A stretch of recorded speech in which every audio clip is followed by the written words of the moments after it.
On October 5th, 1888, a dinner party in London was recorded on audio. The purpose of this party was to introduce the phonograph, a recording device invented by Thomas Edison. Although so long ago, much of the night's proceedings survived into the present on the recording I'm about to play you. The people there sound exactly like I was hoping Victorian gentlemen would. But there's something creepy about the recording. It feels almost like a message from a parallel universe or from the Twilight Zone. Little Menlo, October the 5th, 1888. Phonogram, Guru to Edison. Dear Edison, I propose to conclude a most interesting and agreeable evening, so far as I am concerned, by introducing to you the few friends who have honored me this evening by their presence here. My lords and gentlemen, I confess to some embarrassment upon this occasion, speaking as I do for the first time in public and in the presence of so distinguished a company. I feel greatly honored by your presence here tonight. A company distinctly representative in its character. Her Majesty's Postmaster General, Mr. Cecil Raikes, is here to speak not only for politics in its highest sense, but for that great department over which he so worthily presides, and to whose administrative ability we confidently look for the means of sending innocent phonograms from point to point throughout the world without their being opened or root or being otherwise tampered with by over-inquisitive officials. There is in the association with the name of the Postmaster General, the name of Mr. Edmunds Yates, a peculiar fitness, he having served with distinction for no less than a quarter of a century in the same important department of the public service. In welcoming Mr. Yates at Little Menlo, my English home, for the first time, I feel that I am meeting an old friend, for it was my pleasure and my honor to be one of that vast army of Americans who welcomed him in America now some 20 years ago. Nobody can better answer than Mr. Yates for literature. And who better could answer for music than that distinguished composer, Sir Arthur Sullivan, and to whom the phonograph takes this earliest opportunity of expressing its delight at the great success achieved but a few nights since by that distinguished composer's latest production, The Yeoman of the Guard.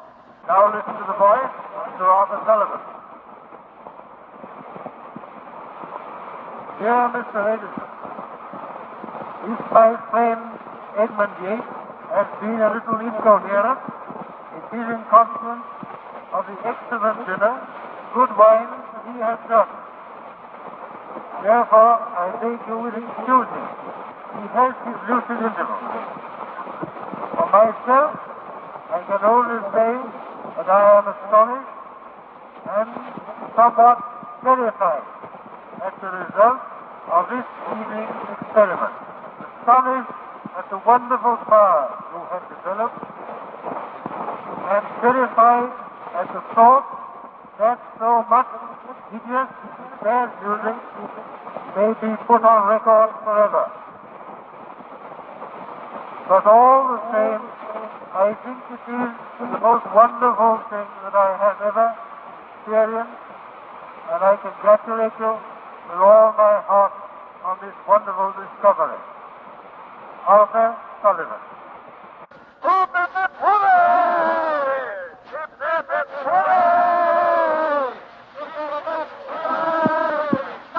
Their world was completely different to ours, and in a way this audio recording is a link between those worlds.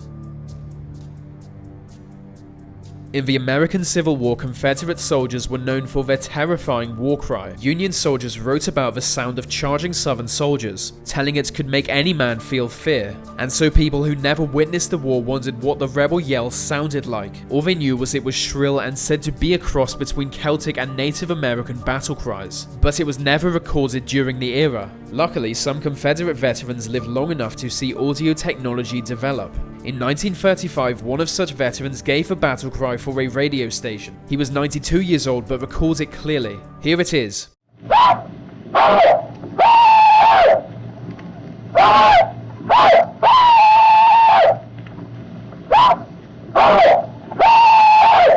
That alone may not sound too scary, but in battle thousands would be screaming it. So as I play this audio for you, imagine being on the battlefield. With all the risk of war, you're on the front lines, death is almost certain, and to make it worse, as the enemy charge towards you, you hear this.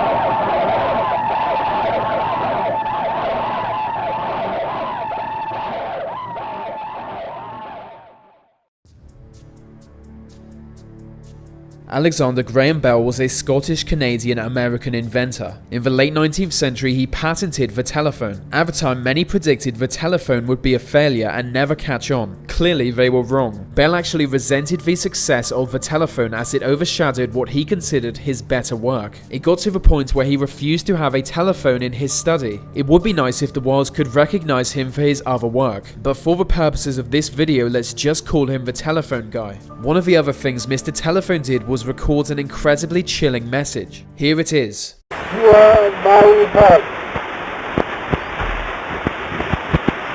Alexander Graham Bell. Part of me likes to think he was an evil man, intentionally making this chilling to frighten future children, but I think that's unlikely. You are my heart, Alexander Graham Bell. Vladimir Komarov was a Soviet test pilot, but he was also the first human to die on a space mission despite being among the Soviet Union's most experienced cosmonauts. It was 1967 and the Soviets were testing a craft that had previously failed, but this time it was manned by Komarov. Both experts and Komarov himself believed the craft was too dangerous, but the government wanted to rush the experiment forward to honor Vladimir Lenin's birthday. He was sent into space on the craft, but after the technical difficulties experts predicted, the mission was aborted, and the craft ordered to return to Earth. It descended to Earth too fast, and Komarov died a terrible death. All that remained of him was burnt up, unrecognizable flesh. His final moments were caught on audio. This may disturb you.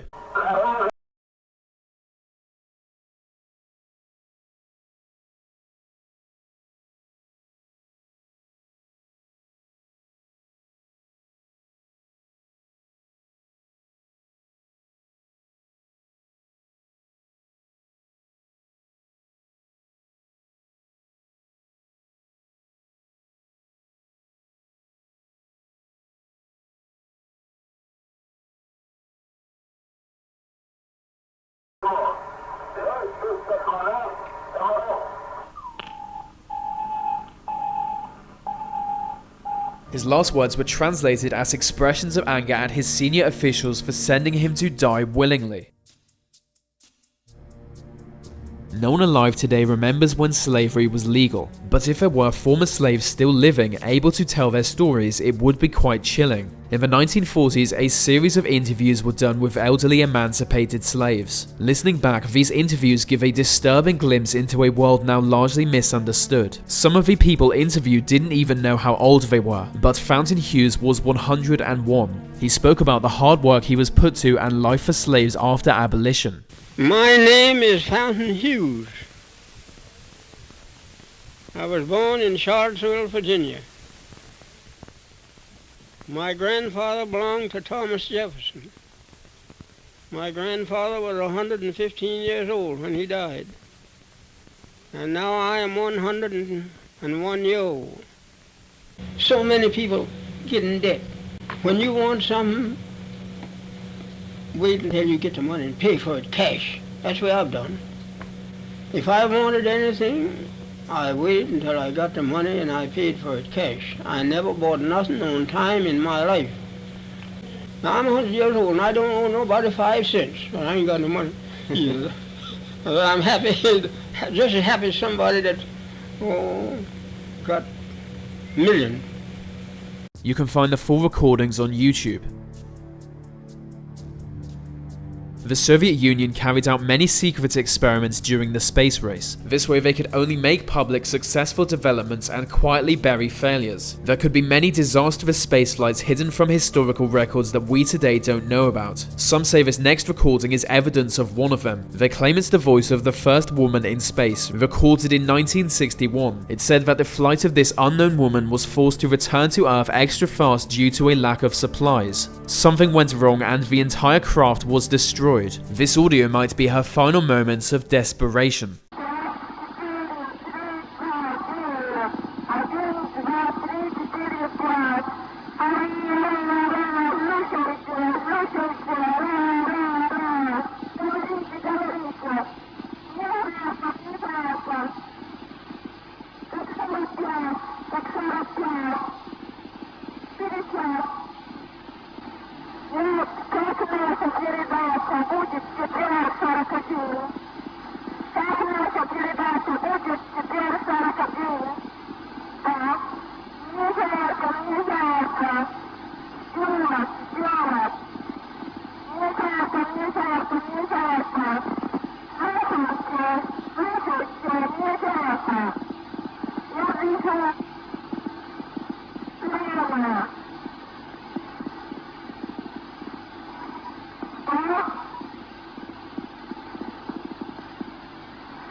The final words heard translated to English are, "I feel hot. I can see a flame. Am I going to crash? Yes, I feel hot. I will re-enter."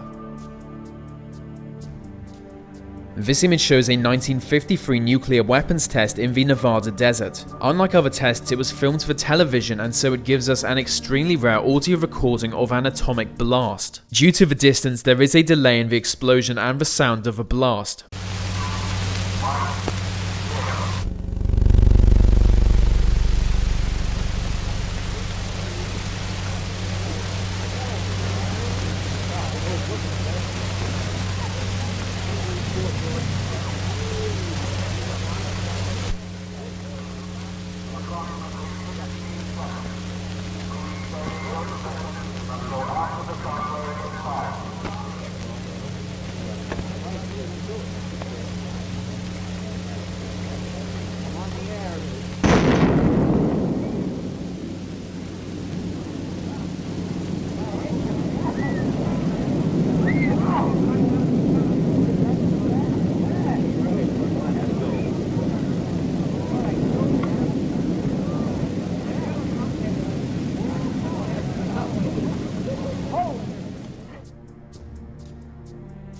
The earliest known human voice recording is from 1860, the voice of Edward Leon Scott, French inventor of the first ever sound recording device. Although he died 140 years ago, we can still hear the sound of him singing.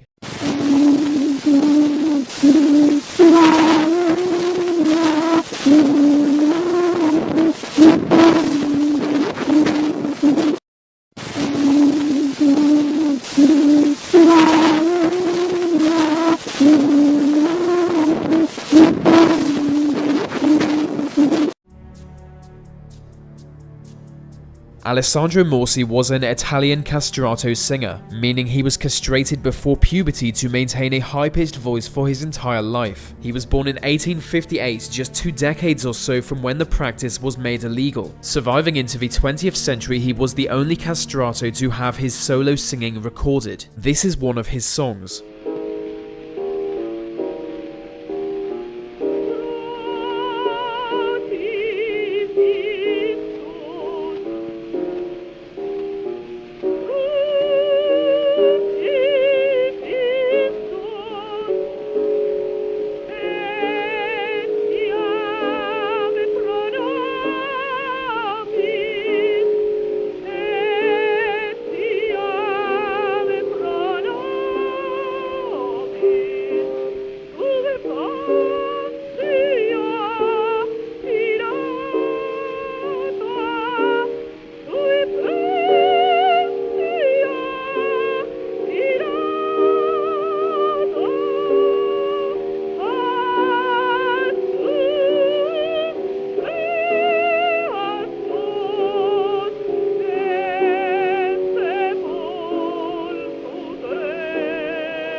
Adolf Hitler. The mere mention of his name can make ad revenue vanish. With that in mind, in 1942 a Finnish broadcast engineer secretly recorded a conversation between Hitler and a Finnish military leader. But 11 minutes into their conversation, the SS realized the engineer was secretly recording them. The SS really weren't happy, but the tape was not destroyed. And so today we can play it back and hear Adolf Hitler in normal conversation. He expresses his surprise in how robust and numerous Russian forces are, and also discusses Italian military failures. So I imagine it was a bloody long conversation. Eine sehr große Gefahr, vielleicht die schwerste. Wir haben ganze Unfälle gehabt, das jetzt alles so können. Wir wussten das selber auch nicht so ganz genau, wie ungeheuerlich diese Strafaufrüstung war. Das hätten wir nicht geahnt im Winterkrieg. Im Winterkrieg hätten wir das nicht geahnt. Natürlich hatten wir den Eindruck, dass sie gut gerüstet waren. Aber so, wie sie im Wirklichen. Und jetzt ist gar kein Zweifel, was sie hatten in ihren Schienen. Ganz klar. Das ist sie haben die ungeheuerste Rüstung, die Menschen denkbar ist. Also, wenn mir jemand gesagt hätte, dass ein Staat mit